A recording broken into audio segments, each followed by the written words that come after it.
Estamos alegres de poder encontrarnos con ustedes en esta oportunidad. Expo Biblia no solamente es un ministerio que Dios ha puesto en el corazón de un hombre, sino que también ha sido un medio para que su palabra sea expuesta en diferentes formas. Gracias a la posibilidad de nosotros contar no solamente con un hombre que entendió la visión de Dios, sino también con el apoyo de Dios mismo, hoy es una realidad. La pandemia ha detenido muchas cosas, pero Expo Biblia no se detiene, porque es una obra de Dios, y todo lo que Dios empieza, Él lo termina, y nosotros estamos convencidos y persuadidos de esto. Así como decía el apóstol Pablo, respecto a nosotros, que aquel que comenzó en nosotros la buena obra la terminará hasta el día de Jesucristo. Nosotros estamos convencidos de que Dios usará este medio para la edificación de su iglesia y el alcance de su pueblo. Oh Dios, sabemos que tú has hecho grandes maravillas y confiamos en esto, en que eres un Dios bueno y misericordioso. Bienvenido, disfrute este tiempo y gracias por abrirnos los espacios para poder estar con ustedes. Dios le bendiga.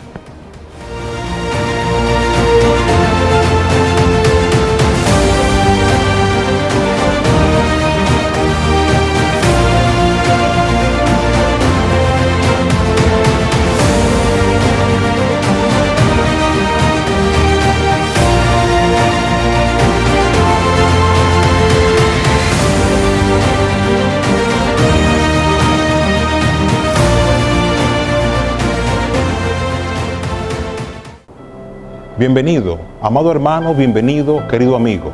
En esta oportunidad nos hemos reunido para ir al pie de las Escrituras y escuchar lo que Dios tiene para nosotros. Te invito a que me acompañes y en tu Biblia busques la carta del apóstol Pablo escrita a la iglesia en Roma. Vamos a leer en el capítulo 12, versículo número 2. Dice la Escritura: y no os adaptéis a este mundo, sino transformaos mediante la renovación de vuestra mente, para que verifiquéis cuál es la voluntad de Dios, lo que es bueno, aceptable y perfecto. Te invito a que oremos. Amante Dios, sabemos que aunque existen miles de años de distancia, tú sigues siendo el mismo, por lo que te rogamos que a pesar de las diferencias contextuales, tú nos permitas comprender tu palabra y que tú nos hables con tanta claridad como lo hiciste a los receptores originales.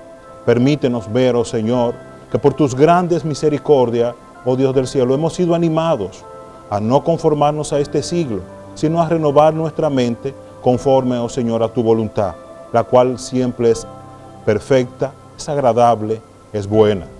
Te rogamos que haga esto posible y que aquellos que nos escuchan a la distancia, oh Dios, tú edifiques sus corazones y alcance a tus escogidos. Te lo pedimos en el nombre de tu Hijo Jesucristo. Amén. Nuestro texto tiene tres partes a considerar. El apóstol está hablando a la iglesia que se encuentra en Roma, y él le da una exhortación. La exhortación dice de la siguiente manera: y no os adaptéis a este mundo. Nótese que él reconoce que puede existir una adaptación, o por frecuencia o por naturaleza. La segunda cosa es una acción que se subraya: si no os transformaos. Esta acción no depende únicamente de nosotros, sino que se logra con la participación del Espíritu. Veremos un poco más hacia adelante eso. Y lo último, una experiencia para que verifiquéis cuál es la buena voluntad de Dios. Y Él la clasifica de esta manera: porque siempre es buena, porque es aceptable, esto es agradable, porque es perfecta. Consideremos cada uno de estos puntos de manera independiente. Primero vamos a ver la exhortación que hace de manera específica el apóstol. Él señala y nos pide que no nos adaptemos a este siglo. La pregunta es: ¿cuál era la realidad o la condición en la que se encontraba la iglesia en Roma en el momento en que escribe específicamente el apóstol? Le pido que me acompañe al capítulo 1 de la carta que estamos leyendo. Allí se retrata el estado de la nación, o más bien de toda la ciudad, pues Roma era la ciudad y era el imperio que estaba de turno en aquel momento. Observe, fíjese cómo el apóstol describe la condición de los hombres en aquel tiempo. En el verso número 17, él señala, capítulo 1, verso 17, porque en el Evangelio la justicia de Dios se revela por fe y para fe, como está escrito: mas el justo por la fe vivirá. Porque la ira de Dios se revela desde el cielo contra toda impiedad e injusticia de los hombres, que con injusticia restringen la verdad. De modo que el primer punto aquí a considerar es que nosotros observamos cómo los hombres restringen la verdad a través de la injusticia. El apóstol sigue dando más detalles, verso 19, porque lo que se conoce de Dios es evidente dentro de ellos, pues Dios se lo hizo evidente, porque desde la creación del mundo, sus atributos invisibles, su eterno poder y deidad, se han visto con toda claridad, siendo entendido por medio de lo creado, de manera que no tienen excusa. Esto, querido amigo, nos está mostrando que todos nosotros sabemos la existencia de un Dios. Hay una revelación natural a través de las cosas hechas, pero también hay una revelación especial que observaremos un poco más hacia adelante. Y el apóstol sigue describiendo el estado en que se encontraba, específicamente la ciudad donde estaba la iglesia, específicamente en Roma. Y él sigue señalando, verso número 24.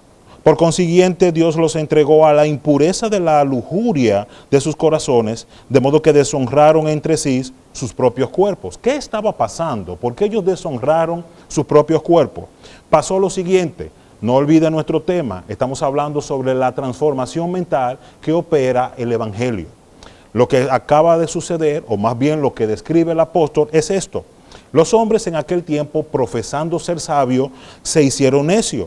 Y ellos cambiaron la gloria de un Dios incorruptible por la semejanza de las criaturas. Es decir, ellos buscaron en los hombres la gloria que solamente podía estar en Dios. Hombres corruptibles que fallan, que se equivocan, lo cual nunca sucede con Dios. Pero esto no se queda aquí, la situación se hace todavía más difícil. Si seguimos leyendo, nos daremos cuenta en el verso 25 que la iglesia en aquel momento se encontraba en medio de una sociedad que, según describe este verso, dice que cambiaron la verdad de Dios por la mentira. Pero ¿en qué grado cambiaron la verdad de Dios por la mentira? Recuerden que hay dos formas de revelación. Una forma natural, a través de las cosas hechas. Eso incluye mi propio cuerpo. Dios me hizo varón, pero también Dios hizo hembra. Entonces, observe cómo la verdad de Dios es cambiada. Dice aquí el verso 25, porque cambiaron la verdad de Dios por la mentira y adoraron y sirvieron a las criaturas en lugar del Creador, quien es bendito por los siglos. Amén. Por esta razón Dios los entregó a pasiones degradantes, es decir, que le autolaceran, que lo destruyen, porque sus mujeres cambiaron la función natural con la que es contra la naturaleza. Y de la misma manera también señala, los hombres abandonaron el uso natural de la mujer, y dice aquí, se encendieron en su lascivia con otros, cometiendo hechos vergonzosos, hombres con hombres, y recibiendo en sí mismo el castigo correspondiente a su extravío. Estos son los particulares que nosotros vemos en cuanto al contexto. El apóstol Pablo le está diciendo a ellos, no es bueno, no es conveniente que se adapten a este siglo. ¿Cuál es la razón de este siglo o del mundo, que es la palabra utilizada? Y cuando el apóstol habla de mundo, no se está refiriendo al globo terráqueo. Se está refiriendo específicamente a la cosmovisión, a la filosofía de vida que ha establecido el príncipe de este reino, que es Satanás. En esa filosofía de vida, nosotros vemos que el hombre restringe con injusticia la verdad de Dios. Vemos que no acepta la revelación natural de lo que Él es, sino que por el contrario, Él hace esto. Él toma el uso natural y lo cambia con aquel que es contra la naturaleza. La situación se intensifica un poco más cuando nosotros vemos una lista de cosas que van a ser un poquito más comunes para nosotros, que están relacionadas de manera específica con el estado caído en el que se encontraba la humanidad. Y yo sé lo que usted está pensando, pero eso parece un dato de nuestros días hoy. Claro que sí. Observe la lista. Él sigue diciendo, ahora regresamos otra vez a nuestro texto bíblico, y si leemos a partir del verso 28, encontraremos una lista de males, 22 de manera específica. Y como ellos no tuvieron, esto es el capítulo 1, verso 28, y como ellos no tuvieron a bien reconocer a Dios, Dios los entregó a una mente, ¿usted escuchó? A una mente depravada, para que hicieran las cosas que no convienen, estando llenos de toda injusticia. Vaya contando, maldad, avaricia y malicia, colmados de envidia, homicidios, pleitos, engaños y malignidad. Son chismosos, detractores, aborrecedores de Dios, insolentes, soberbios, jactanciosos, inventores de lo malo. Es decir, que cuando se le acaba la lista, ellos se hacen creativos. Sigue diciendo, desobedientes a los padres, sin entendimiento, indignos de confianza, sin amor, despiadados, los cuales, aunque conocen los decretos de Dios, dice el texto, verso 32, que los que practican tales cosas son dignos de muerte, no solo las hacen, sino que también dan su aprobación a los que la practican. Querido amigo, si te das cuenta, no hay mucha diferencia entre el tiempo en que la iglesia en Roma que abrazar el evangelio y el tiempo que nos ha tocado. Ellos, al igual que nosotros, tuvieron sus luchas, y esa lucha hasta la venida de Cristo. Tuvieron que enfrentar no solamente la obra de la carne, una gran lista, apenas 22, pero pudiera abundarse más. También tuvieron que enfrentar la cosmovisión de aquel tiempo, que estaba tratando de cambiar la verdad por la mentira, y que se resistían aún a la revelación natural de Dios a través de sus cuerpos. Y es en medio de ese contexto donde el apóstol Pablo específicamente le dice a la iglesia: no se amorden, no se dejen estructurar, no abracen esa filosofía. Entonces la pregunta es, si no abrazamos eso, ¿qué hemos de hacer entonces? El apóstol Pablo responde, y esto es una de las bellezas de las Escrituras, que no solamente nos retrata tal como somos, sino que nos muestra en qué dirección debemos seguir. Regresemos otra vez al capítulo 12. Nótese que estamos en una carta. Lo que le quiero decir es que todo el texto pertenece a un mismo receptor y proviene de un mismo emisor. Todo el texto, es decir, en la carta escrita a los romanos, se envió a la iglesia en Roma, escrita por el apóstol Pablo. Dios usó su puño y su pluma, pero sabemos que fue bajo inspiración divina.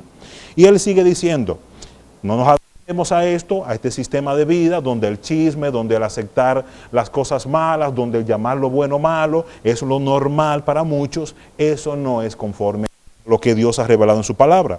Y nos encontramos entonces en el segundo punto. Esto solamente puede cambiar si mi mente cambia. Piensa en esto. Tú haces lo que haces porque quieres lo que quieres. Y tú quieres lo que quieres porque piensa como piensa. Es una máxima en consejería. Déjame repetírtelo. Tú haces lo que haces porque tú quieres lo que quieres. Y tú quieres lo que quieres porque piensas como piensas. Así que si yo quisiera cambiar mi conducta, necesitaría entonces cambiar mi manera de pensar.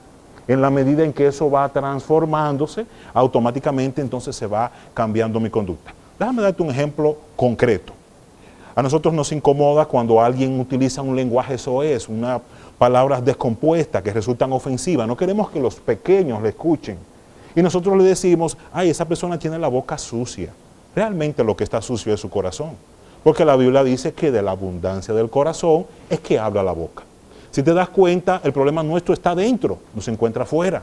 Así que indistintamente lo moral que pudiéramos parecer o lo depravado que nos pudiéramos ver, todos estamos en el mismo estado. Estamos condenados por causa de nuestro pecado.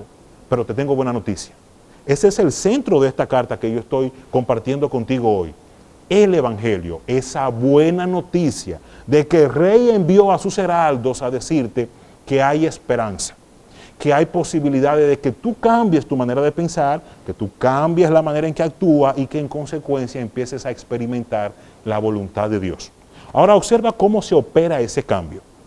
La Escritura señala, por lo menos en la misma carta donde estamos, 3 textos que nos ayudan a comprender cómo opera ese campo. Voy al texto original, dice, y no os adaptéis a este mundo, sino transformaos mediante la renovación de vuestra mente. Nótese que aquí la palabra renovación en el original es metamorfosis, pero esta renovación, el verbo en sí, se encuentra en una posición pasiva. A ver si explico. Significa que de manera particular tú no lo puedes operar, tú no puedes hacer el cambio de mente que deseas. Es por esa razón que muchas organizaciones con muy buenas intenciones tratan de dar terapias, tratan de utilizar varios medios y al final no logran resultados. Solo el Evangelio es poder de Dios para todos, no solamente para el griego, sino también para el judío. Dicho en nuestro tiempo, el Evangelio es poder de Dios para todos. Ahora fíjate, vamos a centrarnos en esos 3 particulares. El primer particular que yo quiero que tú consideres es que esa transformación mental opera por el oír, pero por el oír la palabra de Dios. El apóstol dice esto, que la fe viene por el oír, pero por el oír la palabra de Dios. Ahora, el primer paso es cambiar de dirección. Si seguimos amoldados a este mundo, nos estamos destruyendo. Entonces tenemos que hacer un cambio de dirección. Eso le llamamos arrepentimiento. Pero yo no puedo cambiar de dirección hasta que no me han dado vida. Cuando yo recibo vida por el Espíritu, entonces yo puedo escuchar y responder. Así que lo único que provocará vida para ti y para mí es el Evangelio, es la palabra de Dios, es lo único que puede provocar esa transformación tal como la necesitas y como también nosotros la necesitamos. Ahora, ¿quién hace posible que cuando yo escuche la palabra de Dios, entonces yo cambie de dirección? Es decir, deje de ir en relación al mundo y cambie en dirección a Dios. Eso lo hace el Espíritu Santo. Él es el único que tiene la capacidad de convencerte a ti y a mí de pecado, de justicia y de juicio. De modo que no solamente el apóstol señala que nosotros de manera particular somos transformados al escuchar la palabra, una palabra que es útil, que es viva, que es eficaz, que es más cortante que toda espada de dos filos, porque tiene la capacidad de penetrar hasta lo más profundo y de discernir los pensamientos nuestros. Así que la palabra de Dios no solo me retrata, la palabra de Dios también me ayuda a cambiar. Y este cambio opera primero por escuchar y responder con fe y segundo por la obra del Espíritu Santo. Te pido que me acompañes, capítulo 8, en la misma carta de Romanos, y observa lo que dice específicamente el apóstol respecto a esto. Me dirijo al verso número 5, capítulo 8 de Romanos, verso 5. Porque los que viven conforme a la carne, ponen ¿qué? La mente en las cosas de la carne. Pero los que viven conforme al Espíritu, dice que ponen ¿qué? El Espíritu en las cosas del Espíritu. De modo que hay dos estados. Yo puedo vivir para la carne. Explique eso, que yo no entiendo eso de la carne. Vivir para la carne no es otra cosa que vivir para mis propios deseos. Yo me convierto no solamente en un idólatra, sino en la fábrica de ese ídolo. De tal manera que mi vida es gobernada por lo que yo quiera. Si las cosas salen como yo quiero, Dios entonces para mí es un Dios bendito. Si las cosas no salen como yo quiero, entonces puedo entender que Dios no es un Dios bueno. Pero no es lo que dice la Biblia. La Biblia dice que nosotros por nuestro necio corazón le dimos la espalda a Él y terminamos, y esto es muy pero muy importante, terminamos lamentablemente distorsionados, desformados, afectados. No solamente nosotros, sino toda la creación. Y es allí donde encontramos que además del oír por fe, además de la obra del Espíritu Santo, nosotros entonces encontramos aquí una labor esencial, y es que Dios va a renovarnos. ¿Qué es lo que Dios va a renovar? Va a renovar la imagen que originalmente estaba en el huerto. El huerto, que nosotros llamamos paraíso, es ese mundo que tantos deseamos y que existió una vez. Mira la buena noticia. Dios promete que volverá para establecer otra vez ese mismo estado de gloria. Ese estado de gloria que vivió Adán y Eva en el huerto, nosotros lo tendremos por la eternidad. Pero entre tanto, se espera de nosotros que respondamos en fe, porque Dios, cuando el hombre pecó, no lo abandonó, sino que salió detrás de él a su rescate. Y esto hizo, le preguntó a Adán, ¿dónde estás? Tratando de llamar su atención para que él comprendiera la condición en la que se encontraba. Y cuando Adán respondió, Dios, sabiéndolo todo, le dijo esto. Esto es precioso. Génesis 3, verso 15. Él le dijo específicamente que sobre la simiente de la mujer, él levantaría uno. Y ese que levantaría sería específicamente el Salvador. Te estoy hablando de Jesús, aquel que vino a salvar al mundo. Ahora, resumo para ir entonces cerrando este punto. Nosotros oímos la palabra de Dios y es esa palabra de Dios la que opera en fe en nuestros corazones. Al operar en fe en nuestros corazones es el Espíritu Santo que hace posible que los dichos de Dios sean para mí gratos, sean para mí perfectos, sean para mí buenos. Y es entonces esos dichos de Dios, una vez que yo lo he escuchado a través de la obra del Espíritu Santo, lo que me van transformando conforme a la imagen de su Hijo Jesucristo. Y quiero que observes esto. Verso número 28, en el mismo capítulo 8 donde estamos. Y sabemos que para los que aman a Dios, todas las cosas cooperan para bien. Esto es para los que son llamados conforme a su propósito. Porque a los que de antemano conoció, también los predestinó, para hacer hechos conforme a la imagen de su Hijo Jesucristo. ¿Entiendes esto, amigo? De manera específica tiene un plan, y el plan es que tú seas hecho a la imagen de Cristo. ¿Por qué a la imagen de Cristo? Porque Él tuvo la vida que tú y yo no pudimos tener, porque Él murió como tú y yo debimos morir para darnos la gloria que tú y yo nunca podremos alcanzar. De modo que Él es el primogénito entre todos, Él es el modelo, La renovación mental no es ser mejor empresario, no es ser mejor estudiante. La renovación mental es básicamente ser más como Cristo. Y es por sus misericordias que nosotros hemos sido atraídos a Él. Termino con esto último. Presta atención. Ya el apóstol ha explicado la condición a la que nos encontrábamos, estábamos muertos en delitos y pecados.